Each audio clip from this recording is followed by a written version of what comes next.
First இந்த மீன் குழம்பு பண்ணுறதுக்கு அடுப்பில் ஒரு பேன் வச்சுருக்கேன். பேன் நல்லா சூடானதுக்கப்புறம் 4 டேபிள் ஸ்பூன் அளவுக்கு நல்லெண்ணெய் சேர்த்துருக்கேன். எண்ணெய் நல்லா சூடானதுக்கப்புறம் ஒரு 1/2 டீஸ்பூன் வெந்தயம் சேர்த்துருக்கேன்.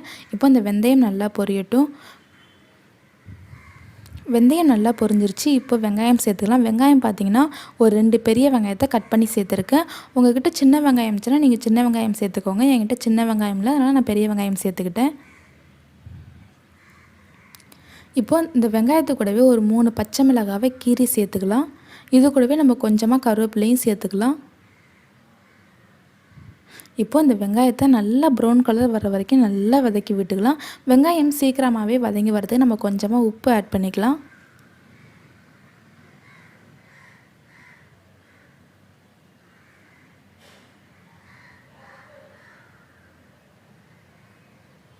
பாருங்கள், வெங்காயம் இந்த அளவுக்கு நல்லா வதங்கி வரணுங்க. இப்போ இதில் தக்காளி சேர்த்துக்கலாம். தக்காளி பார்த்திங்கன்னா ஒரு பெரிய பழுத்த தக்காளியை கட் பண்ணி அரைச்சி சேர்த்துருக்கேன்.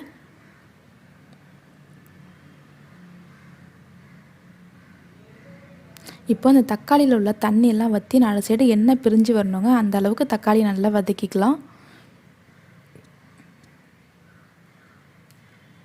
பாருங்கள், இந்த அளவுக்கு வெங்காயம் தக்காளி எல்லாமே நல்லா வதங்கியிருக்கணுங்க. அப்போ தான் மீன் குழம்பு நல்லா டேஸ்ட்டாக இருக்கும். மீன் குழம்பு மட்டும் இல்லைங்க, வேறு எந்த குழம்பு வச்சாலும் வெங்காயம் தக்காளி நல்லா வதக்கிட்டு சேர்த்து பாருங்கள். அந்த குழம்போட டேஸ்ட்டே வேறு லெவலில் இருக்கும்.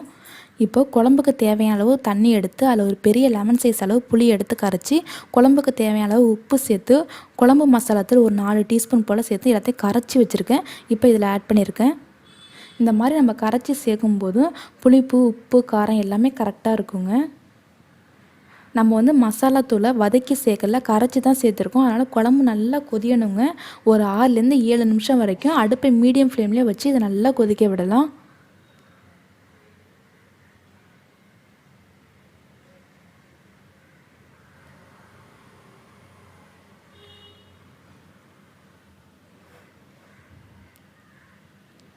பாருங்கள், குழம்பு நல்லா கொதிஞ்சு 4 சைடு எண்ணெய் பிரிஞ்சு சூப்பராக ரெடி ஆகிடுச்சுங்க. இப்போயே குழம்பு நல்லா வாசனையாக இருக்குங்க. அந்த அளவுக்கு குழம்பு நல்லா கொதிக்க விடணும்.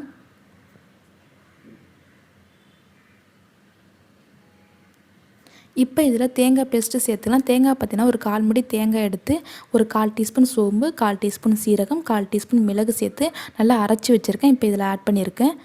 அதே மாதிரி தேங்காய் சேர்த்து ரொம்பவும் குழம்பு கொதிக்க விடக்கூடாது. ஒரு 2 நிமிஷம் கொதிஞ்சால் போதும்.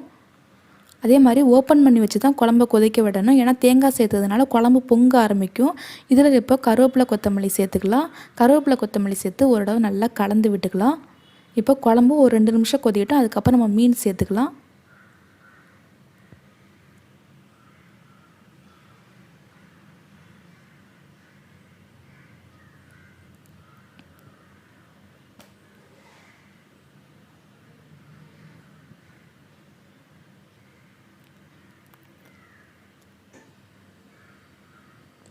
பாருங்கள், குழம்பு ஒரு 2 நிமிஷம் நல்லா கொதிஞ்சிருச்சு. இப்போ இது ஒரு தடவை நல்லா கலந்து விட்டுட்டு மீன் சேர்த்துக்கலாம்.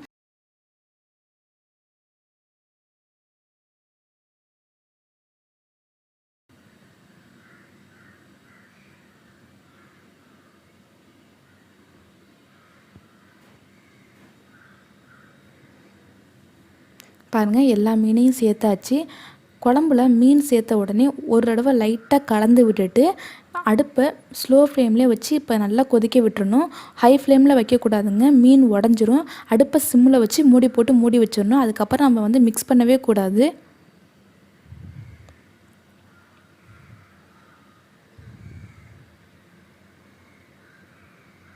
ஓப்பன் பண்ணி பார்க்கலாம்.